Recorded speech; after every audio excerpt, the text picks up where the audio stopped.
اچھا اب ایک اور بات، بعض اوقات شیطان ہے نا وہ کسی کے دماغ میں وسوسہ ڈالتا ہے کہ یار جب میں نمازیں نہیں پڑھتا تھا نا تب تو اتنا پریشان نہیں رہتا تھا، جب سے نمازیں شروع کی، دعوت اسلامی کے اجتماع میں آنے لگا، مدنی قافلوں میں سفر شروع کر دیا، اب تو میں نے کچھ ذمہ داری بھی لینا شروع کر دی ہے، ارے میں نے جب سے امامہ پہنا ہے، یہ داڑھی رکھ لی ہے، میری کوئی اسلامی بہن سن رہی ہے کہ بے پردہ گھومتی تھی تو کوئی اتنا ٹینشن نہیں تھا، اب میں نے جناب پردہ کرنا شروع کیا ہے، قرآن پڑھنا شروع کیا ہے تو ٹینشنیں شروع ہو گئی ہیں۔ اب شیطان بعض لوگوں کے ذہنوں میں یہ وسوسہ ڈالتا ہے کہ میں تو دین کے قریب ہو رہا ہوں، اللہ کے قریب ہو رہا ہوں، اور مجھ پر آزمائشیں کیوں آ رہی ہیں؟ سنو سبحان اللہ، اللہ کے حبیب علیہ الصلوۃ والسلام کی کیا شان ہے۔ ہم اعلیٰ حضرت ایسے ہی نہیں کہتے کہ میں نثار تیرے کلام پر، ملی یوں تو کس کو زبان نہیں، وہ سخن ہے جس میں سخن نہ ہو، وہ بیان ہے جس کا بیان نہیں۔ میرے آقا نے کم و بیش 1450 سال پہلے یہ مسئلہ سالو کر دیا۔ حضرت سیدنا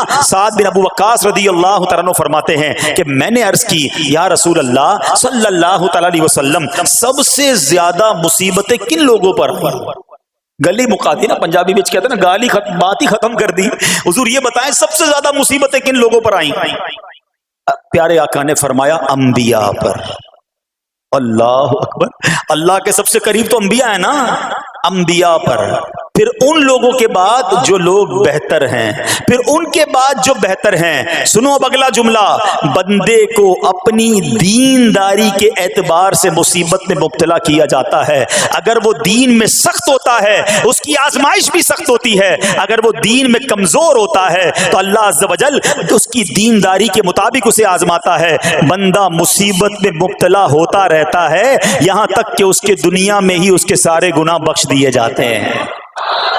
گویا اللہ کی یہ رحمت ہے کہ بندہ بڑا نیک ہو رہا ہے، رب چاہتا ہے کہ اس بندے پر آزمائش بھیجوں، میرا نیک بندہ صبر کرے، اس کے گناہ معاف ہو جائیں اور میرے پاس آئے تو اس کو جنت میں داخل کر دوں۔ اللہ اکبر۔ اے پیارے اسلامی بھائیو، یاد رکھنا، اب جو میں نے ایک سوال قائم کیا تھا نا کہ یار میں تو دین کے قریب، میں تو اللہ کے قریب ہونے کی کوشش کر رہا ہوں اور ایک کے بعد ایک آزمائش آ رہی ہے، یہ کیا ہے؟ اب ایک اور حدیث سن لو، سبحان اللہ۔ حضرت سیدنا انس رضی اللہ تعالیٰ عنہ سے روایت ہے، سرکار والا تبار، ہم بے کسوں کے مددگار، شفیع روز شمار، دو عالم کے مالک و مختار، صلی اللہ تعالی علیہ وآلہ وسلم نے فرمایا جب اللہ عز و جل کسی بندے سے محبت فرماتا ہے، سننا ذرا غور سے، اللہ عز و جل جب اپنے کسی بندے سے محبت فرماتا ہے یا اسے اپنا دوست بنانے کا ارادہ فرماتا ہے تو اس پر آزمائشوں کی بارش فرما دیتا ہے۔